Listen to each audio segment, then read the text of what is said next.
Estava com a mala de mão pronta. Meu genro tomou meu passaporte à força. A senhora não vai mais para Cancún. Alguém precisa limpar a casa e olhar os cães. Rasgou meu ticket na frente de todos. Fiquei calma.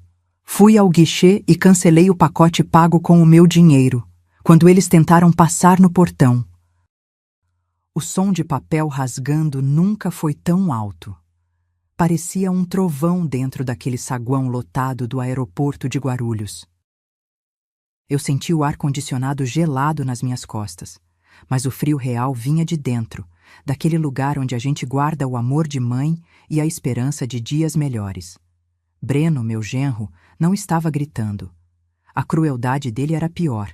Era calma, cheia de um sorriso de canto de boca, como quem disciplina uma criança teimosa ou dispensa uma funcionária incompetente. Ele segurava os 2 pedaços do meu cartão de embarque, aquele pedaço de papel brilhante que representava meus gastos e meses de economia, como se fosse lixo. A senhora não entendeu, dona Solange? A voz dele era mansa, venenosa. Alguém tem que ficar. O Thor e os Zeus não podem ficar sozinhos por 10 dias. O hotelzinho é caro. E a senhora... Bem, a senhora já mora lá de favor mesmo. É o mínimo. Eu olhei para o lado. Minha filha, Larissa, minha menina. A mesma que eu carreguei no colo. A mesma para quem eu dei o dinheiro da entrada do primeiro carro. A mesma que jurou que essa viagem seria para unir a família. Ela estava olhando para o celular. Dedos rápidos digitando alguma coisa, evitando meus olhos a todo custo. A cumplicidade do silêncio dela doeu mais do que a audácia dele. As pessoas na fila do check-in olhavam. Senti o rosto queimar. Não era raiva, era vergonha alheia, vergonha por eles. Vergonha por mim, por ter criado uma filha que permitia que o marido tratasse a mãe como um estorvo descartável no meio do Terminal 3. Eu apertei a alça da minha mala de mão. Meus dedos ficaram brancos. O dinheiro foi meu, Breno. O pacote está no meu nome. Minha voz saiu firme, surpreendentemente baixa. Eu não ia dar espetáculo. Eu tenho 56 anos, uma vida de trabalho duro nas costas e uma dignidade que ele jamais conseguiria arranhar, por mais que tentasse. Ele riu. Uma risada curta, seca. O dinheiro era seu, sogrinha. Agora é da família. E a família decidiu que você cuida da casa. Vamos, Lari. O embarque já vai começar. Ele virou as costas. Simples assim.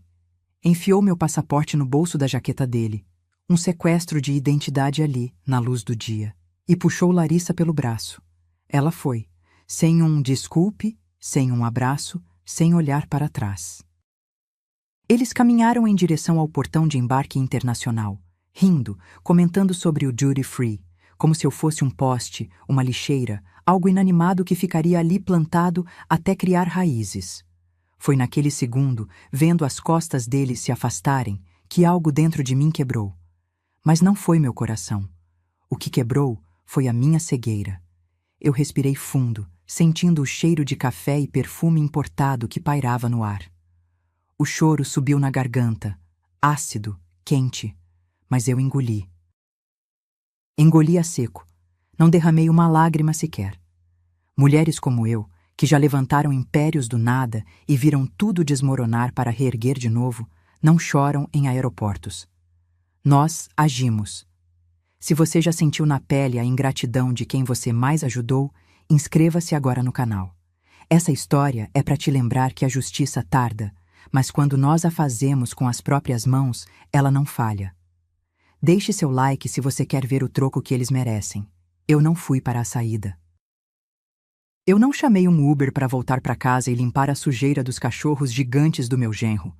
Com a calma de quem assina um contrato vitalício, caminhei até o balcão da companhia aérea. A atendente, uma moça jovem com um lenço colorido no pescoço, me olhou com pena. Ela tinha visto tudo. Senhora, eu sinto muito. Quer um copo d'água? Não, minha querida. Obrigada. Eu disse, tirando meus óculos e limpando a lente com a barra da blusa, devagar. Eu quero falar com o supervisor. Agora. Houve algum problema com a bagagem? Eu sorri. Um sorriso triste, mas perigoso. Não. O problema é com a carga. Eu sou a titular do pacote. A compra foi feita no meu cartão com a minha senha, e eu tenho aqui a apólice do seguro viagem que exige a minha presença para validar os acompanhantes. A moça digitou algo no computador. Sim, senhora Solange. O pacote Luxo Cancún All Inclusive. 3 passageiros. Exato. Eu quero cancelar. Tudo. Cancelar a sua parte, a senhora diz? Não. Eu me inclinei sobre o balcão, olhando fundo nos olhos dela. Eu quero cancelar a reserva inteira. O aéreo, o hotel, o translado. Quero o estorno no meu cartão agora. E quero que você emita um alerta no sistema do portão de embarque. A atendente hesitou. Mas eles já fizeram o check-in. Devem estar na fila do raio-x. Se eu cancelar agora, o sistema vai barrar o ticket na hora de entrar na aeronave. Vai dar confusão. Olhei para o relógio. Faltavam 40 minutos para o voo. Tempo suficiente para eles passarem pela segurança, comprarem perfumes caros com o cartão adicional que eu, tola, tinha dado a Larissa, e chegarem ao portão achando que eram os reis do mundo. Moça, eu disse, com a voz suave de uma professora ensinando uma lição valiosa. Confusão foi o que eles fizeram com a minha vida. O que vai acontecer no portão de embarque não é confusão, é justiça. Cancele. Ela digitou. O som das teclas parecia música. Cancelado, senhora Solange. O valor integral voltará para sua fatura em até 5 dias úteis. As passagens deles constam agora como inválidas, fraude no pagamento. Obrigada. Peguei minha mala de mão. Não fiquei para ver. Eu não precisava ver. Eu sabia exatamente o que ia acontecer. O bip vermelho, a barreira fechada, a vergonha pública que eles passariam, não eu. Virei as costas para os portões de embarque e caminhei para a saída automática. O sol lá fora estava forte, mas eu tinha um plano. Eles achavam que eu estava voltando para ser a escrava de luxo daquela casa que um dia foi minha. Mas enquanto o táxi se aproximava, eu tirei o celular da bolsa e disquei o número de um chaveiro 24 horas. A guerra tinha começado, e eles não tinham nem passaporte para fugir. Aqui está a parte 2. Vamos voltar no tempo para mostrar ao público quem realmente é essa mulher que acabaram de ver sendo humilhada, criando um contraste poderoso que gera indignação. Enquanto o táxi cortava a rodovia Hélio Smith, deixando o aeroporto para trás, eu olhava o reflexo dos meus olhos no vidro da janela. Aqueles olhos cansados, cercados por olheiras fundas, não eram meus. Não a verdadeira eu. Eles queriam que eu acreditasse que eu era um peso morto, uma velha inútil que só servia para lavar quintal. Mas a mulher sentada naquele banco de couro sintético, com o coração acelerado e a mente afiada como uma faca de chefe, tinha uma história. Eles esqueceram quem eu sou, mas eu não. Para entender como cheguei ao fundo do poço naquele saguão de embarque, você precisa saber que, até 2 anos atrás, ninguém ousava levantar a voz para mim. Eu não sou uma vovozinha que tricota esperando a morte. Eu sou Solange. A Solange dos sabores da Sol. Durante 30 anos, eu comandei uma das empresas de buffet mais respeitadas da Zona Sul. Eu acordava às 4 da manhã para negociar frutas frescas no CEAGESP. Eu gerenciava equipes de 30, 40 garçons, cozinheiros temperamentais e noivas histéricas. Eu carreguei caixas de bebidas nas costas, queimei os braços em fornos industriais e transformei o suor do meu rosto no teto que cobre a cabeça da minha filha hoje. Eu era a general da minha própria vida. Lembro como se fosse hoje, o dia em que decidi parar. Foi numa terça-feira chuvosa. Assinei a papelada da venda da empresa no cartório. Quando o gerente do banco me ligou confirmando o depósito, 600 mil reais limpos, fruto de uma vida inteira de "sim, senhora" e "sai agora", eu senti um silêncio maravilhoso dentro de mim. Aquele dinheiro era minha alforria. "Agora é a minha vez, Lari", eu disse para minha filha naquele dia, abrindo um vinho verde que eu guardava para ocasiões especiais. Estávamos na minha sala. aquela sala ampla, iluminada, com piso de madeira que eu encerava com orgulho. Vou viajar. Quero conhecer a Itália, quero aprender a pintar, quero acordar às 10 da manhã se eu tiver vontade. Larissa sorriu. Parecia feliz por mim. Na época, ela e o Breno moravam num apartamento alugado na Vila Madalena, posando de casal moderno e bem-sucedido. Breno sempre teve aquela postura de empreendedor visionário, cheio de palavras em inglês, mindset pra cá, Bitcoin pra lá. Eu, com meu jeito antigo de ganhar dinheiro trabalhando, achava aquilo tudo conversa fiada, mas respeitava. Afinal, minha filha parecia feliz. Mas a felicidade deles era de vidro, e vidro quebra fácil. 8 meses depois da minha aposentadoria, o telefone tocou às 2 da manhã.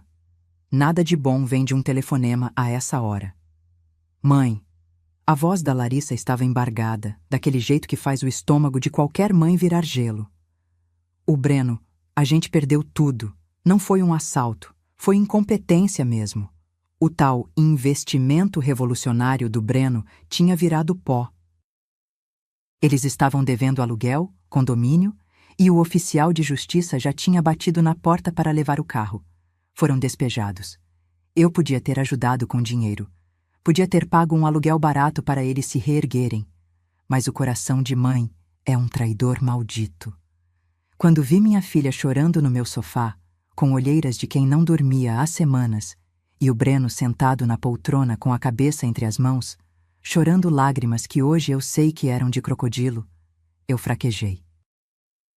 Vocês não vão para a rua, eu disse, sentindo um aperto no peito, como um aviso que eu ignorei.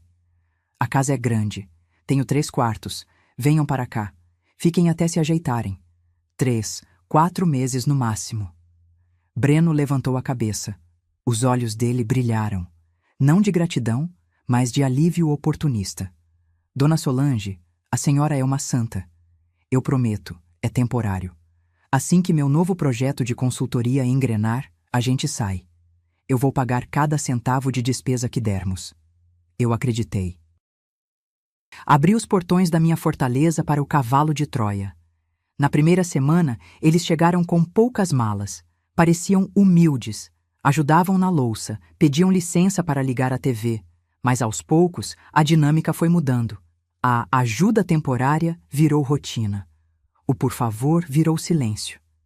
Eu não sabia, mas naquele momento, ao entregar a chave da frente para o meu genro, eu não estava apenas abrindo minha casa. Eu estava assinando minha sentença de servidão.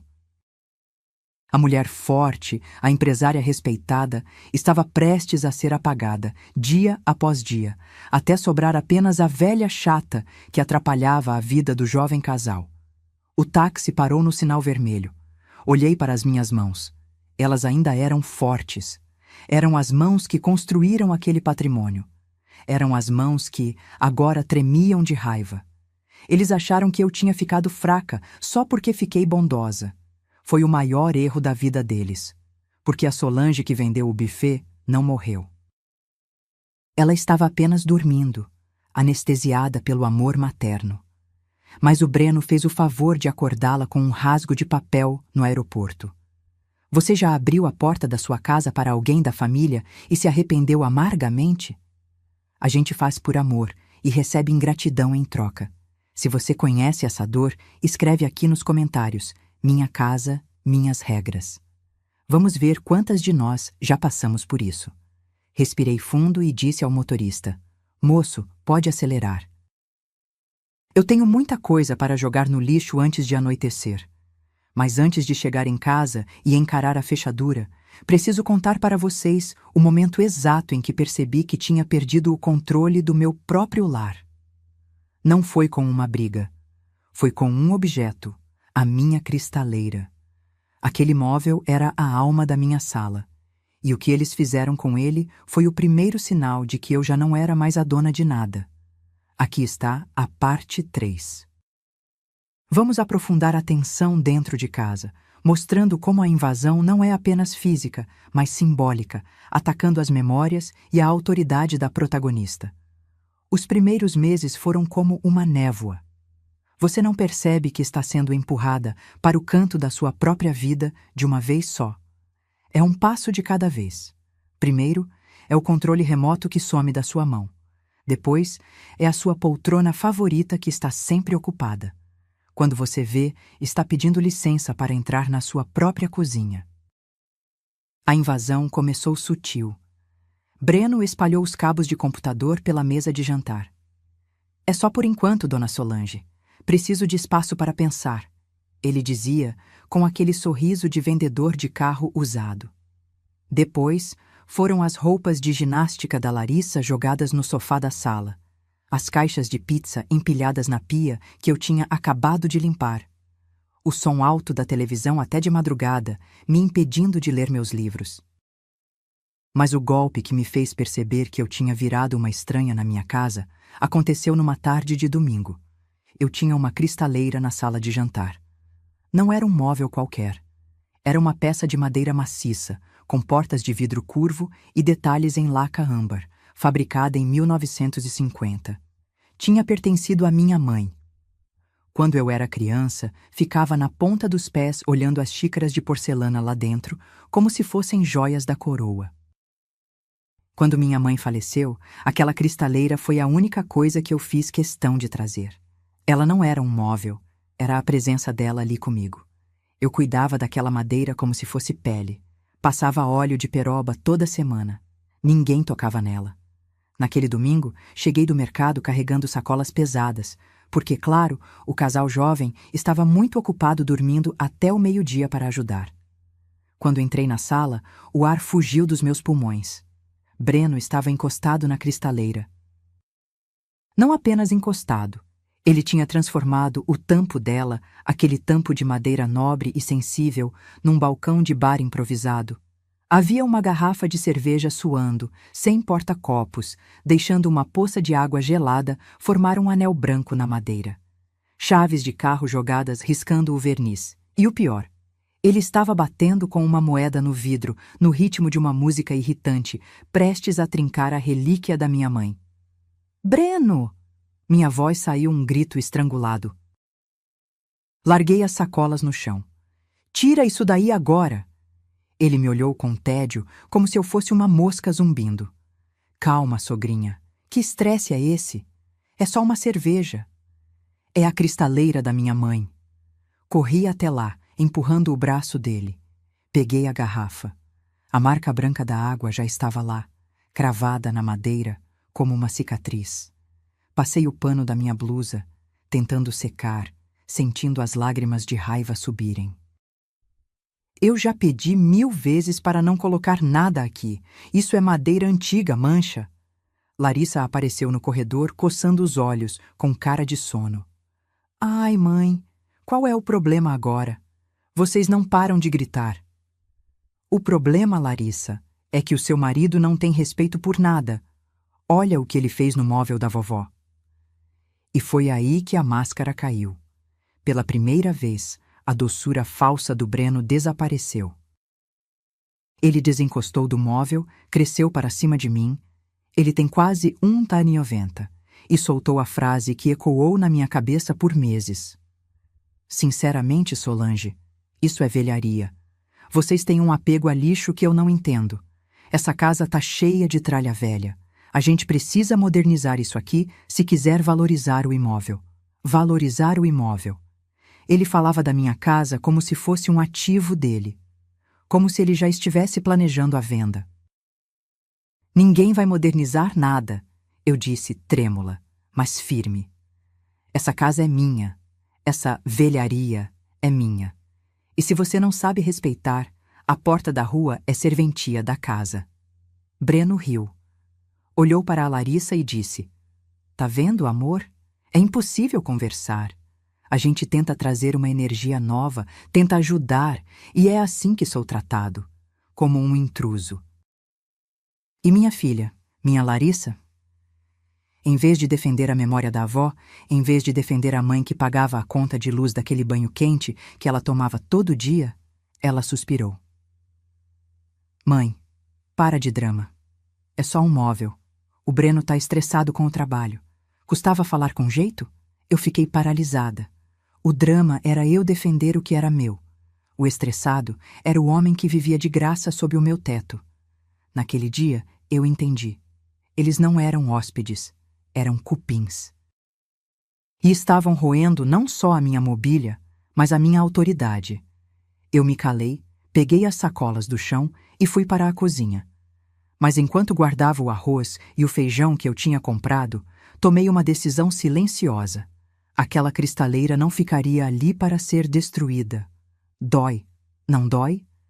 Ver os filhos ficarem contra a gente para defender quem não merece.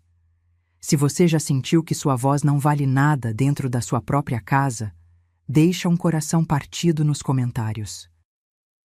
Eu preciso saber que não estou sozinha nessa, mas o desrespeito com a cristaleira foi só a ponta do iceberg, porque onde entra a falta de respeito, o abuso financeiro entra logo atrás, de mãos dadas. E foi exatamente isso que começou a acontecer. O dinheiro começou a sumir, e a desculpa era sempre a mesma. É para o nosso futuro, mãe. Aqui está a parte 4. Nesta etapa, aumentamos a indignação do público, mostrando como a exploração financeira foi vestida de oportunidade, tocando no medo universal de perder as economias da vida toda. Dizem que dinheiro não aceita desaforo, mas eu descobri da pior maneira possível que dinheiro de mãe aceita qualquer coisa quando a filha pede com jeitinho. Depois do episódio da cristaleira, o clima na casa ficou pesado, mas eles tinham uma estratégia infalível para me dobrar: a vitimização. Breno mudou o discurso. De arrogante, passou a visionário injustiçado. Ele convenceu Larissa de que o dinheiro da venda da minha empresa, meu suor de 30 anos, não era minha aposentadoria. Na cabeça deles, aquilo era capital de giro da família. Era um recurso ocioso que eles tinham o direito de usar para alavancar o futuro. Começou no supermercado. Parece bobagem, mas preste atenção aos sinais pequenos. Antes, eles compravam o básico. De repente, o carrinho de compras começou a mudar. Eu ia pegar meu café tradicional e o Breno colocava cápsulas importadas que custavam 3 vezes mais. Eu pegava alcatra, ele trocava por picanha nobre. A gente merece, né, sogrinha? A vida é curta, ele dizia, jogando queijos caros, vinhos chilenos e chocolates importados dentro do carrinho. Na hora de passar no caixa, a cena se repetia como um teatro ensaiado. O caixa registrava tudo. A conta batia R$ 1.800, R$ 2.000. Valores que eu nunca gastei sozinha em um mês inteiro. Quando a atendente perguntava: débito ou crédito? Breno apalpava os bolsos, fazia uma cara de espanto e olhava para a Larissa. Putz, amor, deixei a carteira no console do carro. Você tá com o seu? Larissa, claro, olhava para mim com aquela cara de cachorrinho que caiu da mudança. Mãe, você passa? Depois a gente faz o Pix. Eu passava. O cartão tremia na minha mão. E o Pix? O Pix nunca vinha. Se eu cobrava, a resposta era sempre: nossa, mãe, que mesquinharia cobrar comida da sua filha. O Breno tá para receber um contrato grande. Quando cair, a gente acerta tudo. Mas o buraco era mais embaixo. Breno decidiu que precisava de um escritório para gerenciar seus novos negócios. Ele invadiu o quarto de hóspedes, que eu usava como meu ateliê de costura e leitura, e montou uma verdadeira central de operações. Comprou computadores potentes, telas gigantes, equipamentos que piscavam luzes o dia todo. Disse que estava minerando criptomoedas, ou operando na bolsa, ou qualquer nome chique que justificasse ele ficar trancado lá o dia inteiro, gritando com a tela. O resultado chegou pelos correios 30 dias depois. Eu abri o envelope da conta de luz e tive que sentar. Minha pressão, que sempre foi 12 por 8, deve ter ido a 18. R$ 2.400? Eu gritei, lendo o valor. Isso está errado! Deve ter um gato na rede. Fui bater na porta do escritório. Breno abriu, irritado, com um fone de ouvido gigante no pescoço. O calor que saía daquele quarto parecia uma sauna. O ar-condicionado estava ligado no máximo, 24 horas por dia, para resfriar as máquinas dele. Breno, olha isso aqui! A conta de luz veio o preço de um salário de enfermeira. Ele nem olhou o papel. É o custo operacional, Solange. Para ganhar dinheiro, tem que gastar dinheiro. Essas máquinas aqui estão gerando o futuro da nossa família. O que são R$ 2.000 perto do que vou faturar mês que vem? Então pague. Eu joguei a conta no peito dele. Se gera tanto dinheiro, pague a luz que você gasta. Ele riu, pegou a conta e a amassou, jogando em cima da mesa. Vou pagar. Relaxa. Você é muito ansiosa. Isso atrapalha a vibração da casa. Adivinhem? A luz quase foi cortada. Eu tive que ir na lotérica, escondida, pagar com juros e multa, morrendo de vergonha de ficar no escuro. E assim, mês após mês, minha reserva foi diminuindo. Mãe, preciso de 5.000 para liberar uma certidão. Mãe, empresta 2.000 para consertar o carro, senão o Breno não pode ir às reuniões. Mãe, o computador queimou, preciso de 3.000 urgente ou perco todo o trabalho. Era uma sangria, uma hemorragia financeira lenta. Eu via o extrato bancário descer e sentia um frio na espinha. O dinheiro que deveria durar até o fim da minha vida estava evaporando nas mãos de um homem que brincava de ser empresário e de uma filha que não tinha coragem de dizer não ao marido. Eu tentava conversar com a Larissa, alertar que o poço ia secar. Vocês estão me falindo, filha. Eu não vou ter dinheiro para remédios daqui a pouco. Ela bufava. Ai, mãe, que exagero. O Breno sabe o que faz. Quando estourar o negócio dele, ele vai te dar o dobro. Confia na gente. Você não confia na sua própria família? Essa frase, você não confia na família, é a arma mais suja que existe, porque ela te cala, ela te faz sentir culpada por querer proteger o que é seu. Eu me sentia presa. Se eu fechasse a torneira, eles brigavam comigo, faziam greve de silêncio, me tratavam como inimiga. Se eu abrisse, eu perdia meu futuro. Eu estava comprando, parcelado no cartão de crédito, um pouco de paz e a ilusão de que ainda era amada. Mas a paz comprada custa caro. E o preço final ainda estava por vir, porque depois de tomarem meu espaço e meu dinheiro, eles decidiram que eu precisava ter uma utilidade prática na casa. Foi quando os bichinhos chegaram, e minha vida virou um inferno de latidos e sujeira. Dinheiro emprestado para parente não é empréstimo, é doação, concorda? Quantas de vocês já emprestaram nome, cartão ou dinheiro para filho e genro e ficaram com a dívida sozinhas? Comente aqui embaixo. Dinheiro e família, negócio à parte. Quero ver se sou a única que caiu nesse conto. O pior não foi perder o dinheiro. Foi perder a dignidade de viver num lugar limpo. Na próxima parte, vou contar sobre o dia em que minha casa virou um canil de luxo e eu fui rebaixada de mãe para faxineira não remunerada. Aqui está a parte 5. Prepare o lenço, porque agora vamos tocar na ferida da ingratidão física e do descaso com a saúde da mãe, algo que revolta qualquer pessoa que tem coração. Eu achava que o limite da humilhação era ver meu dinheiro sumindo. Eu estava enganada. O dinheiro vai e vem, mas a dignidade de viver em uma casa limpa e cheirosa, quando nos é tirada, adoece a alma. O golpe final na minha paz chegou numa tarde de sábado, na caçamba de uma caminhonete alugada. Breno desceu do carro estufando o peito, segurando 2 correntes grossas. Na ponta delas, 2 monstros. Eram 2 mastins napolitanos, cães lindos, mas gigantescos, com aquelas caras pesadas e babando muito. Apresento a vocês, Thor e Zeus. Ele anunciou como se tivesse trazido netos para eu conhecer. Seguranças de elite para a nossa casa. E claro, status, né? Todo empresário de respeito tem cães de guarda. Eu olhei para aqueles animais enormes, que mal cabiam no quintal dos fundos, e senti um arrepio. Breno, pelo amor de Deus, quem vai cuidar disso? Essa raça come quilos de ração por dia. Eles precisam de espaço. Ele riu amarrando as guias na grade da varanda. A minha varanda, onde eu cultivava minhas orquídeas. Relaxa, sogrinha. Eles são meus. Eu cuido, eu treino, eu alimento. A senhora nem vai notar que eles estão aqui. Mentira. Foi a maior mentira que ele já contou. A fase de lua de mel do Breno com os cachorros durou 3 dias. Ele tirou fotos para o Instagram, fez vídeos mostrando como era alfa e depois o tédio bateu.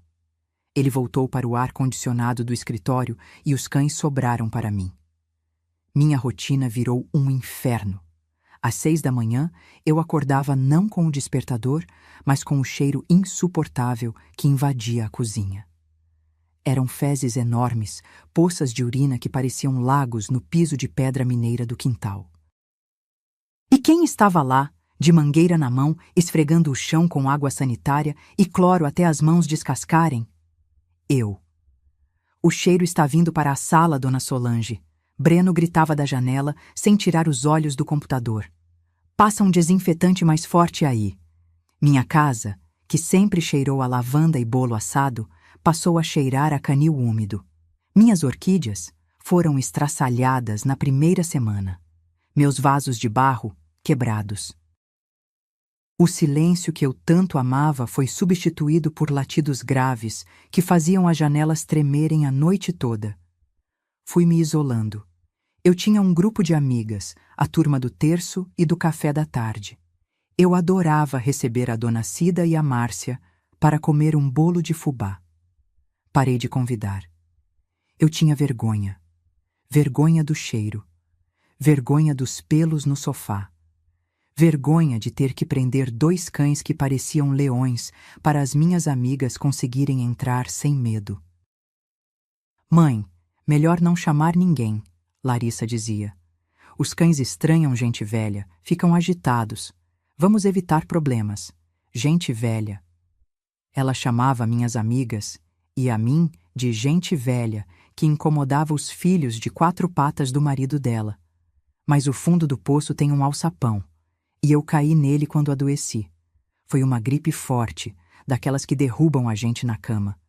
Meu corpo doía como se tivesse sido atropelado. Eu tremia de febre. Minha cabeça parecia que ia explodir.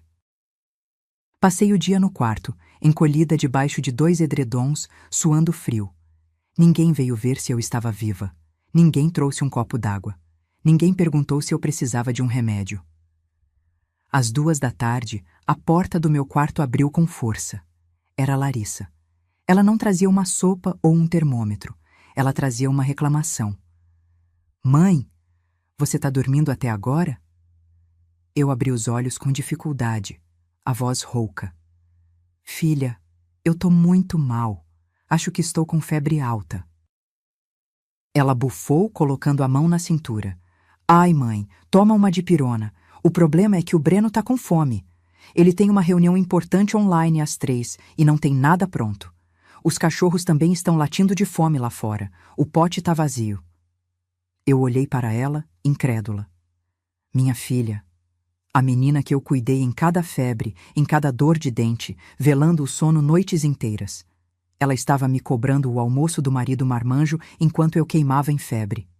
Larissa... Eu não consigo levantar, sussurrei. Faz um esforço, mãe. Pelo menos faz um arroz com ovo rapidinho. O Breno fica insuportável com fome. E o que eu fiz? Mulheres da minha geração foram ensinadas a servir. Fomos ensinadas que o sacrifício é amor. Eu levantei. Tonta, segurando nas paredes para não cair, fui para a cozinha. Enquanto eu fritava ovos com as mãos trêmulas, sentindo o cheiro de óleo me dar náuseas, eu ouvia as risadas vindo da sala. Breno e Larissa estavam vendo um vídeo engraçado no celular. Eles riam, e eu chorava silenciosamente em cima da frigideira. Depois de servir o príncipe e colocar a ração para os monstros no quintal, eu desabei na cadeira da cozinha. Foi ali, com o corpo doente e a alma ferida, que eu percebi. Eu não era mais a mãe. Eu não era nem a sogra. Eu era a empregada doméstica não remunerada. Eu era a escrava que pagava as contas do senhor de engenho. Eles não me amavam. Eles amavam o conforto que eu proporcionava. Você já se sentiu invisível dentro da sua própria casa? Já sentiu que só te procuram quando precisam de algo, mas quando você adoece, viram um estorvo? Se você sabe o que é chorar escondido enquanto serve quem não te valoriza, deixa um "eu sei" nos comentários. Vamos mostrar que não somos invisíveis. Talvez eles tenham percebido que esticaram a corda demais. Talvez tenham visto o ódio nos meus olhos naquele dia. Porque logo depois veio a proposta. O pedido de desculpas em forma de viagem. A armadilha de Cancún. Aqui está a parte 6. Vamos construir o momento da falsa esperança, mostrando como a carência afetiva pode nos deixar cegos para o golpe que está sendo armado bem na nossa frente. Dizem que o abusador sempre traz flores depois da tempestade. No meu caso, eles trouxeram uma pizza de 4 queijos e um folheto de agência de viagens.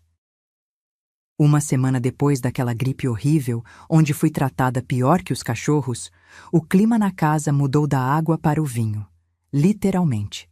Breno apareceu na sala com uma garrafa de vinho bom e um sorriso que eu não via há meses. Larissa arrumou a mesa. Coisa rara. E me chamou com voz doce. Mamãe, vem jantar com a gente. Desliga essa TV, vamos conversar. Eu fui. Coração de mãe é uma coisa boba, né? A gente apanha, mas basta um carinho, um olhar mais manso, que a gente já quer acreditar que tudo mudou. Sentei na mesa desconfiada, mas esperançosa. Breno serviu minha taça e fez um brinde. Dona Solange, eu queria pedir desculpas. Ele olhou nos meus olhos, com aquela cara de menino arrependido que ele fazia tão bem.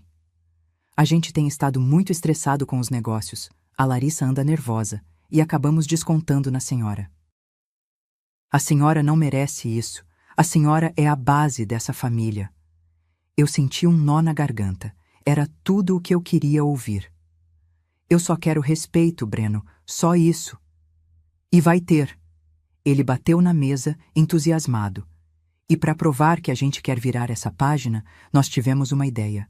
Uma segunda lua de mel, só que em família, para reconectar. Larissa abriu o tablet e colocou na minha frente. As imagens eram de tirar o fôlego. Mar azul turquesa, areia branca, coqueiros, piscinas infinitas. Cancún, mãe! Larissa gritou, batendo palminhas. Um resort 5 estrelas, all inclusive. Comida e bebida liberada 24 horas, spa, massagem. A gente merece, mãe. Você merece descansar depois de tudo que trabalhou. Imagina nós 3 lá, esquecendo os problemas? Eu olhei para aquelas fotos. Por um segundo, eu me vi lá. Longe da sujeira dos cachorros, longe das cobranças, sendo tratada como rainha de novo. O sonho era lindo. É maravilhoso, filhos. Mas isso deve custar uma fortuna. Breno coçou a garganta. O sorriso diminuiu um pouquinho, só para dar lugar à seriedade dos negócios. Então, sogrinha, a gente cotou. É alta temporada, pacote de luxo. Ficou em R$42 mil para os 3. R$42 mil. Eu engoli em seco. Era uma fatia enorme do que me restava. É muito dinheiro, Breno.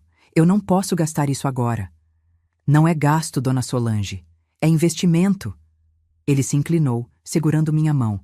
Investimento na nossa saúde mental, na nossa união. A senhora vai levar esse dinheiro para o caixão? Para que guardar tanto se a gente não vive momentos felizes? O dinheiro volta, o tempo não. Larissa entrou no coro. Mãe, por favor, faz tanto tempo que a gente não viaja juntos, desde que o papai morreu. Vai ser nossa chance de ser feliz de novo. Aquilo foi o golpe baixo. Falar do meu falecido marido, falar de felicidade. Eu olhei para a minha filha. Os olhos dela brilhavam. Eu queria tanto ver aquele brilho de novo. Eu queria tanto acreditar que aquela viagem ia consertar nossa convivência, que ia trazer minha filha de volta para mim. Eu cedi. Não pela viagem, mas pela esperança. Tudo bem, eu pago. Mas é um recomeço, ouviram? um recomeço de verdade. No dia seguinte, fui à agência. Passei o cartão. 42 mil reais. A gerente me parabenizou, disse que seria a viagem dos sonhos. Saí de lá com os vouchers impressos numa pastinha azul bonita, sentindo um peso na consciência pelo valor, mas uma leveza no coração pela promessa de paz. As semanas seguintes foram de euforia. Larissa e eu fomos ao shopping comprar biquínis, saídas de praia, chapéus. Ela ria comigo, me abraçava, pedia opinião. Breno parou de reclamar da comida. Parecia que a magia do dinheiro tinha exorcizado os demônios da casa. Arrumei minha mala com um cuidado sagrado. Comprei cremes novos, separei meus melhores vestidos. Eu me olhava no espelho e pensava: vai valer a pena. Em Cancún, vamos conversar, vou impor limites com carinho e vamos voltar uma família de verdade. Eu estava tão cega de felicidade que não percebi os cochichos. Não percebi que quando eu entrava na sala, eles trocavam de tela no computador rapidinho. Não percebi que o Breno sorria demais, mas o sorriso não chegava nos olhos. Eu paguei pelo meu próprio calvário. E o pior, eu estava sorrindo enquanto caminhava para ele. A mala estava pronta na porta do quarto, passaporte na bolsa, coração acelerado. Mal sabia eu que aquela viagem aconteceria sim, mas não para mim, e que o preço que eu pagaria seria muito mais alto do que 42 mil reais. Quantas vezes a gente compra a paz? Quantas vezes a gente abre a carteira achando que vai comprar o amor de um filho ou a gratidão de um parente? Se você já caiu na armadilha de pagar para ser amada, deixa um nos comentários. Não tenha vergonha. A gente faz isso porque tem coração. Eu achava que estava indo para o paraíso. Mas a verdade estava escondida numa notificação esquecida em cima da mesa da sala, brilhando na tela de um tablet que, por descuido de Deus ou sorte do destino, foi deixado desbloqueado. Aqui está a parte 7. É aqui que a tristeza vira estratégia. É o momento mais doloroso, mas também o mais libertador, porque a verdade, por mais feia que seja, liberta. Faltavam apenas 2 dias para o embarque. A casa estava numa calmaria estranha, aquela paz elétrica que antecede grandes eventos. Malas abertas na sala, cheiro de protetor solar que a Larissa estava testando, roupas espalhadas. Eu me sentia flutuando. Pela primeira vez em meses, eu não era a chata ou a empregada. Eu era a mãe que estava proporcionando um sonho. Era quase meia-noite. Eu tinha levantado para beber um copo d'água. A casa estava escura, apenas com a luz fraca do poste da rua entrando pela fresta da cortina. Breno e Larissa já tinham ido para o quarto. Passei pela sala e vi o tablet da Larissa jogado no sofá, com a luz da tela ainda acesa, pulsando. Ela devia ter esquecido ligado enquanto via vídeos de roteiros turísticos. Eu ia apenas desligar para economizar bateria. Hábito de mãe, né? Quando uma notificação desceu no topo da tela. Era uma mensagem de WhatsApp. O nome do contato era Tigrão, um amigo de infância do Breno, daqueles que falam alto e contam piadas sujas. A mensagem dizia: Mano, mas tu vai levar a véia mesmo? Cancún com sogra é osso, hein? KK. Eu congelei. Minha mão parou no ar. Eu sabia que não devia ler. Sabia que privacidade é sagrada. Mas algo no meu estômago, aquele instinto animal que avisa quando o predador está perto, me mandou tocar na tela.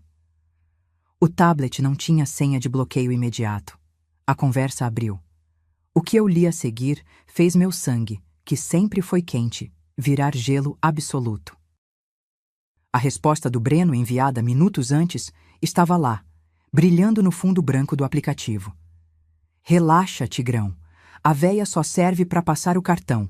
O pacote tá pago, já garantiu o nosso luxo. Mas ela não pisa no avião.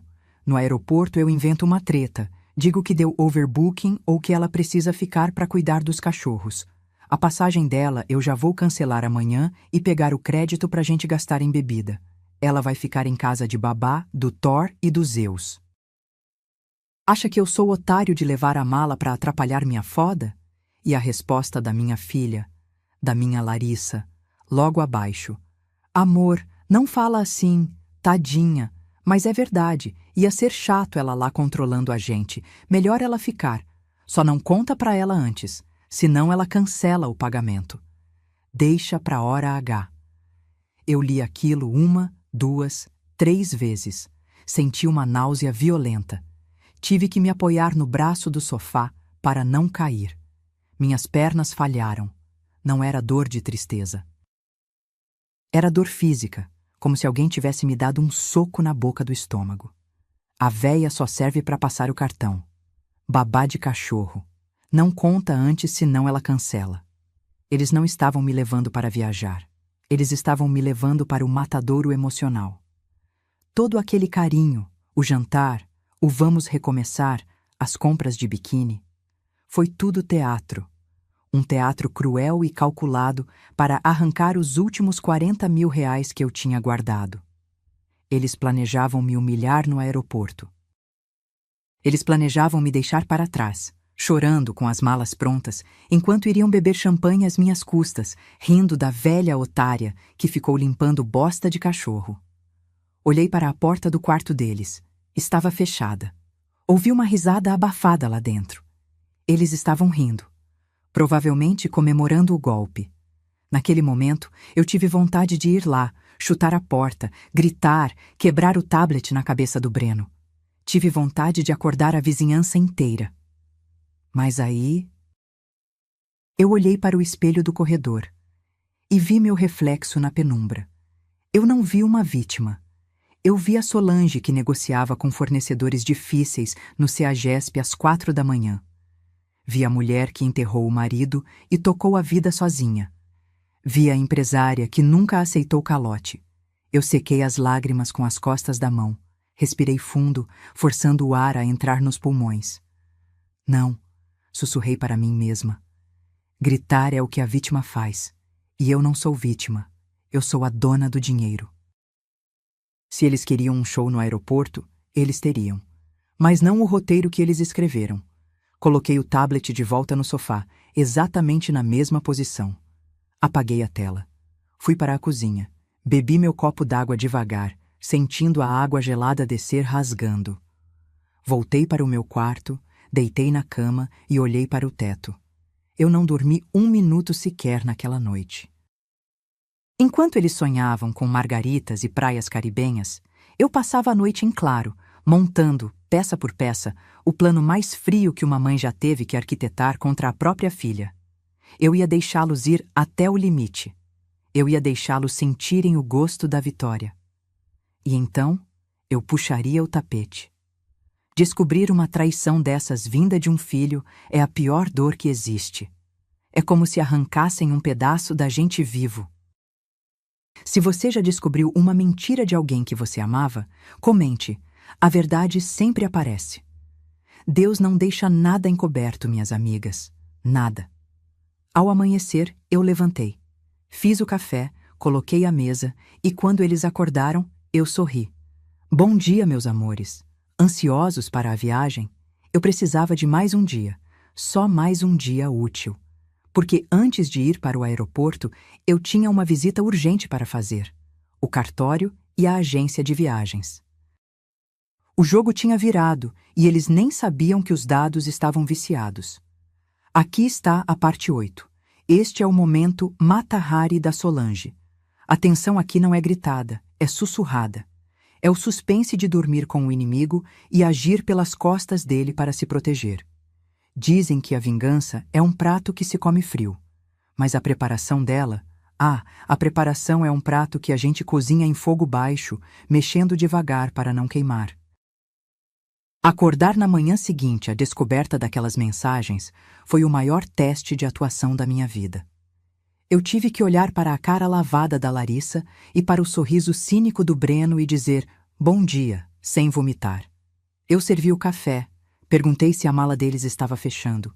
Ouvi o Breno fazer piada sobre eu não esquecer meus remédios de pressão para não dar trabalho no avião. Pode deixar, Breno, eu respondi, cortando o pão com uma força desnecessária. Eu não vou dar trabalho nenhum. Vocês vão se surpreender com a minha disposição. É assim que se fala, sogrinha. Ele deu um tapa nas minhas costas. Precisei sair de casa. Inventei que ia ao salão pintar o cabelo e fazer as unhas para a viagem. Vai lá, mãe. Fica bonitona. Mas não demora. Temos que despachar as malas amanhã cedo, disse Larissa, sem tirar os olhos do celular. Saí de casa tremendo, mas não fui ao salão. Peguei um táxi e fui direto para o lugar mais importante antes de qualquer guerra, o cartório. Anos atrás, numa época em que eu achava que família era sagrada e inquebrável, eu tinha assinado uma procuração de plenos poderes para a Larissa. Era para emergências, caso eu ficasse doente ou incapaz. Com aquele documento, ela poderia movimentar contas, assinar documentos, até vender bens em meu nome se quisesse. Eu entrei no cartório suando frio. O ar-condicionado estava gelado, o barulho dos carimbos batendo na mesa parecia tiros. Bom dia. Eu quero revogar uma procuração. Agora. O escrevente me olhou, viu a urgência nos meus olhos e não fez perguntas. Quando ele imprimiu o documento de revogação e eu assinei, senti como se tirasse uma corda do pescoço. Está feito, dona Solange. A partir deste segundo, a assinatura dela não vale mais nada em nome da senhora. Paguei a taxa com gosto, mas ainda faltava a segunda parte do plano. A armadilha financeira. Fui até a agência de viagens que ficava dentro do shopping. A gerente Patrícia me recebeu com um sorriso enorme. Dona Solange, veio pegar as etiquetas de bagagem? Está animada? Sentei na cadeira à frente dela. Olhei para os lados para garantir que não havia ninguém conhecido. Patrícia, escute bem. Minha voz baixou um tom. Eu preciso que você faça uma alteração no meu cadastro. Agora. Ela franziu a testa. Alteração? Mas o voo é amanhã. Não é no voo? É na segurança do pagamento. Expliquei a ela, sem dar muitos detalhes sórdidos, que havia uma chance de eu não embarcar por motivos familiares graves e que eu precisava garantir que, se eu cancelasse, o dinheiro não ficasse como crédito para os outros passageiros usarem. Patrícia, se eu chegar no balcão da companhia aérea ou te ligar e disser a frase "o pacote rasgou", você cancela tudo imediatamente. O aéreo, o hotel, o translado. E o estorno tem que voltar para o meu cartão, o mesmo que passou a compra. Não quero carta de crédito, não quero remarcação. Quero o dinheiro de volta na fonte. Ela me olhou assustada. Dona Solange, aconteceu alguma coisa? O genro da senhora parecia tão empolgado. Eu sorri. Um sorriso triste. O genro está empolgado com o dinheiro da sogra, minha querida. Mas a fonte secou.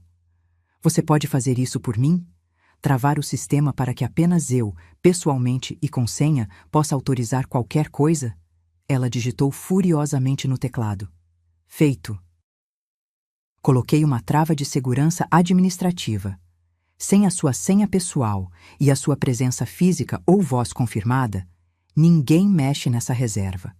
E se cancelar, o estorno é automático para o cartão titular. Saí da agência me sentindo 10 quilos mais leve. Passei numa loja de departamentos, comprei uma mala nova, barata, só para manter o disfarce. Voltei para casa no fim da tarde. Breno estava na sala, testando a câmera GoPro que ele tinha comprado, provavelmente com meu dinheiro emprestado. Olha aí a viajante, ficou chique o cabelo, hein? Ele zombou. Eu nem tinha pintado, só prendido num coque. Ele nem notou. Ficou ótimo. Eu disse, estou pronta. Naquela noite, enquanto jantávamos a última refeição antes da viagem, eu olhei para os dois. Eles comiam felizes, falando sobre os passeios, sobre nadar com golfinhos. Eles não viam a mãe e sogra ali na mesa. Viam um caixa eletrônico ambulante que seria descartado na primeira lixeira do aeroporto. Eu mastiguei devagar. O medo tinha ido embora. No lugar dele, ficou uma calma gelada, uma certeza absoluta do que eu precisava fazer. Mãe, você separou o passaporte? Larissa perguntou. Está na mão, filha. Tudo está na mão. fui dormir cedo. Deitei na cama, vestida com meu pijama velho, e olhei para a mala fechada no canto do quarto. Dentro dela não havia biquínis ou saídas de praia. Havia apenas roupas velhas para fazer volume. Eu sabia que não ia embarcar, mas eles não sabiam que também não iriam. Mulher prevenida vale por duas, não é? Quantas vezes a gente deixa documento, senha de banco e cartão na mão de parente por confiança e depois se ferra? Se você já aprendeu que segredo de cofre não se conta para ninguém, comenta aqui embaixo um cadeado. Vamos trancar nossa vida contra os aproveitadores. O dia seguinte amanheceu nublado. O táxi chegou. As malas foram colocadas no porta-malas. Breno estava eufórico. Larissa, ansiosa. Eu estava pronta para o espetáculo final. O palco estava montado. Terminal 3 do aeroporto de Guarulhos. Aqui está a parte 9. Agora é o momento da virada, a ação pura. É o momento em que a senhora se torna a dona. A catarse que o público tanto espera.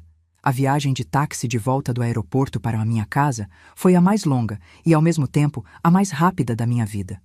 O motorista, um senhor simpático que ouvia um rádio de notícias, me olhou pelo retrovisor algumas vezes.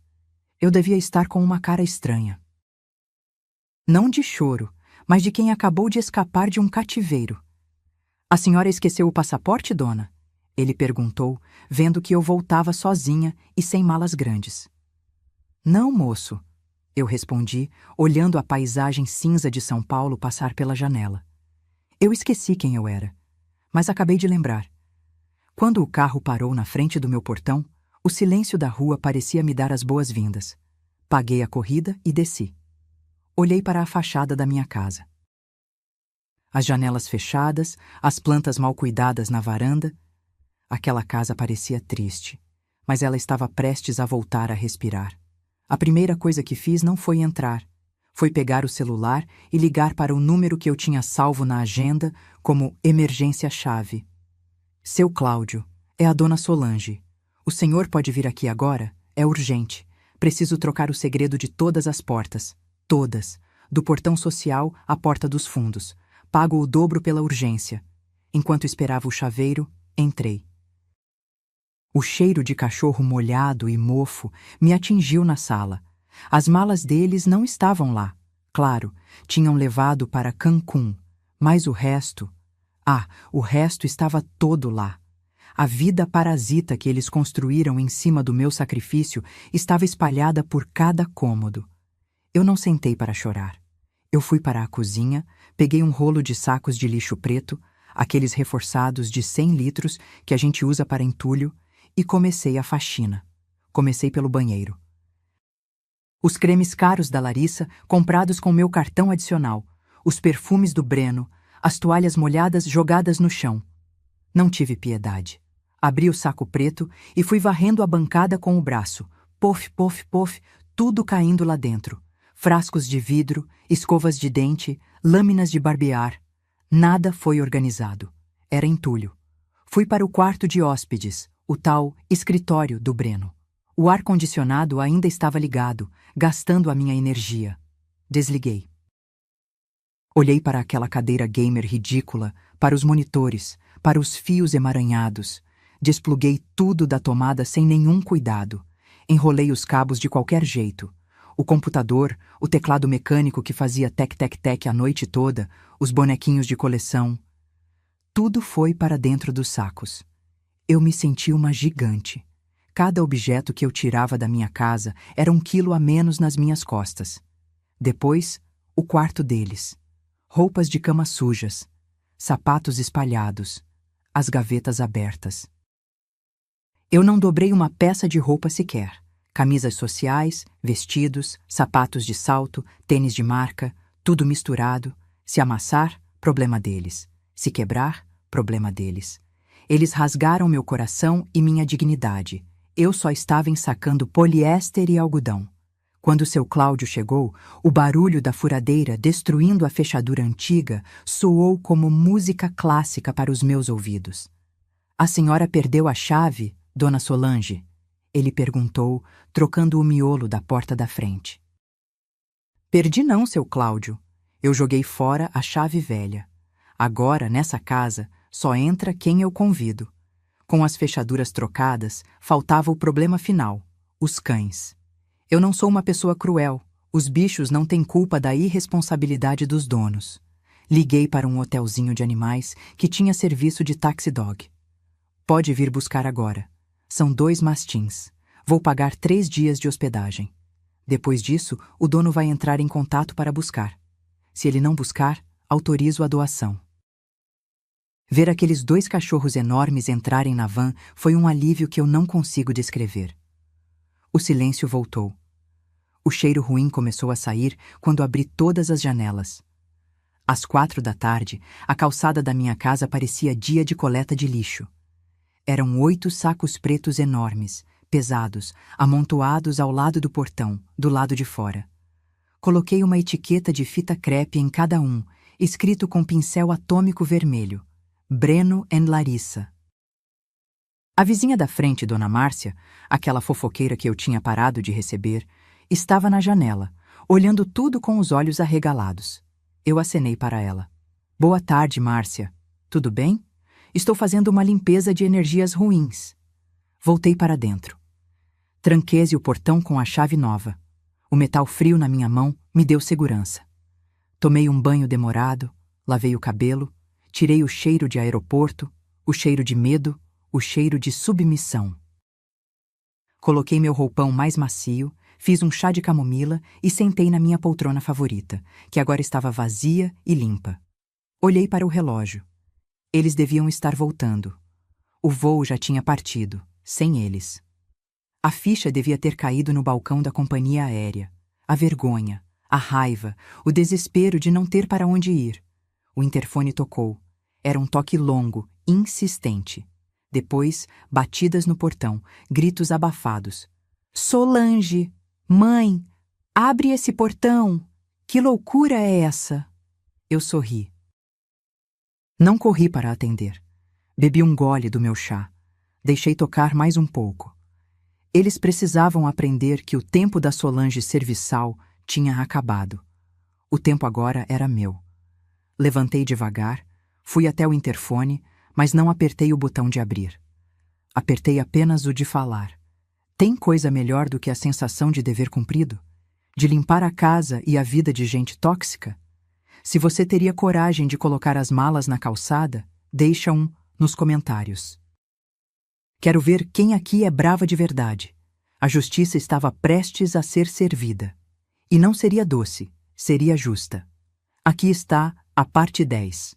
O grande finale. O momento em que a justiça não é apenas feita, ela é sentida na alma. Aqui fechamos todas as pontas e entregamos a recompensa emocional que o público esperou por 1h30. O interfone continuava tocando, estridente, invadindo a sala recém-silenciosa. Eu conseguia ouvir os gritos do Breno do lado de fora, abafados pelo muro alto, mas cheios daquela arrogância de quem ainda acha que manda no mundo. Abre essa droga, Solange! Meus computadores estão aí dentro! Isso é apropriação indébita! Vou chamar a polícia! Respirei fundo, apertei o botão de falar e disse com a voz mais calma que já tive na vida. Pode chamar, Breno. A escritura da casa está no meu nome. As contas de luz que você nunca pagou estão no meu nome. A única coisa que é de vocês são os sacos de lixo preto na calçada. Do outro lado, ouvi o choro da Larissa, aquele choro manha que funcionou comigo por 30 anos. Mãe, por favor, o que deu em você? A gente perdeu o voo. Fomos humilhados lá no guichê. Disseram que foi fraude. Mãe, abre! A gente não tem para onde ir. Está começando a garoar. Eu fechei os olhos por um segundo. A imagem da minha filha, na calçada, implorando para entrar na casa onde ela reinou como tirana, doeu. Mas a dor do parto passa, a dor da ingratidão. Essa mata se a gente não cortar a raiz. Larissa, eu disse, firme. O hotel fechou. A velha, que só serve para passar cartão, se aposentou do cargo de mãe de marmanjo. Vocês queriam que eu ficasse cuidando da casa, não queriam? Pois bem, estou cuidando. Estou limpando ela de tudo o que me faz mal. Mãe, foi um mal-entendido. Aquelas mensagens. Era brincadeira do Breno. Ela tentou mentir, desesperada. Não insulte minha inteligência, minha filha. Eu li, eu vi, e principalmente eu senti. Vocês iam me deixar para trás como um cachorro velho. Agora, quem fica para trás são vocês. Houve um silêncio no interfone. Breno tomou a frente de novo, a voz tremendo de ódio. Você é uma amarga, ficou velha e louca. Cadê minhas coisas? Cadê a cristaleira que estava na sala? Eu deixei minha chave do carro em cima dela. Ah, a cristaleira. O momento da justiça poética. Eu sorri, olhando para o espaço vazio na parede da sala de jantar, onde agora restava apenas a marca limpa no chão. A cristaleira, Breno? Aquela velharia que você usava de porta-copos? Fiz uma pausa dramática. Eu vendi. Ouvi um engasgo do outro lado. Vendeu? Aquilo era da família. Era da minha mãe. E para não ver você destruindo a memória dela com seus copos sujos e suas chaves, eu vendi hoje cedo para um antiquário. O colecionador pagou muito bem, aliás. Sabe o que vou fazer com o dinheiro da velharia? Eles não responderam. A respiração deles estava pesada no interfone. Vou juntar com os 42 mil reais que peguei de volta da viagem de vocês. E vou para a Itália, sozinha. Vou comer massa na Toscana, vou tomar vinho olhando para o Coliseu e vou brindar a minha liberdade. Vou fazer a viagem que eu sonhei a vida toda e que vocês tentaram roubar de mim. Você não teria coragem, Breno sussurrou. Já tenho a passagem comprada para a semana que vem. Primeira classe, Breno. Porque, como você disse, a vida é curta e a gente merece luxo. Só que o luxo agora é meu. Desliguei o interfone. Fui até a janela da sala, afastei um pouco a cortina e olhei. A cena na calçada era patética. Breno chutava um dos sacos pretos, furioso. Larissa estava sentada no meio-fio, com a cabeça entre os joelhos, chorando. Começou a chuviscar. Vi quando um carro popular, velho e barulhento, encostou. Era o irmão do Breno. O tal cunhado que mora num puxadinho de 2 cômodos nos fundos da casa da sogra dele. Eles jogaram os sacos pretos de qualquer jeito no porta-malas. Breno entrou no banco de trás, espremido. Larissa entrou na frente. O carro saiu soltando fumaça, levando embora o peso que eu carregava nas costas há 2 anos. Eles não foram para a rua. Família nunca deixa na rua, por pior que seja. Mas foram para a realidade. Vão ter que trabalhar. Vão ter que pagar aluguel. Vão ter que aprender que respeito é a única moeda que garante teto. Eu me virei para a minha sala vazia. O silêncio era absoluto. Não havia latidos, não havia televisão alta, não havia cheiro de desprezo. Caminhei até a cozinha, peguei a garrafa de vinho que eles tinham comprado com o meu dinheiro para comemorar o golpe e me servi uma taça. Sentei na minha poltrona. O chá de camomila já tinha esfriado, mas o vinho estava na temperatura perfeita. Bebi o primeiro gole. Tinha gosto de vitória. Eu não perdi uma filha. Eu me resgatei.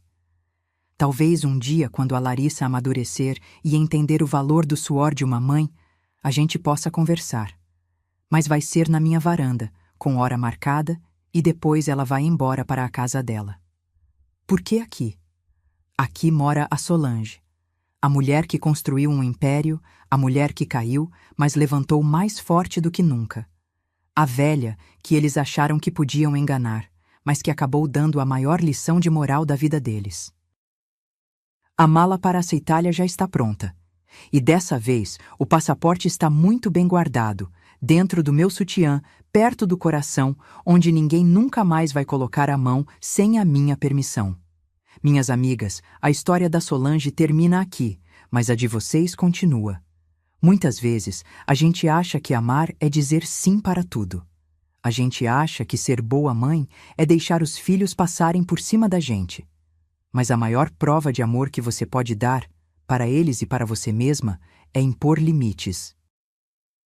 Não deixe ninguém, Nem filho, nem marido, nem genro tratar você como hóspede na sua própria vida.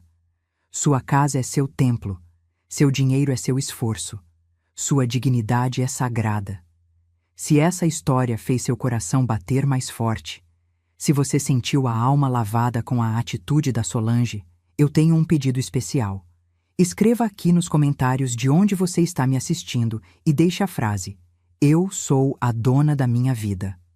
Não se esqueça de curtir o vídeo, se inscrever no canal e ativar o sininho. Toda semana eu trago uma história nova, uma emoção nova e uma lição de vida para nós, mulheres guerreiras. Um beijo no coração de cada uma de vocês.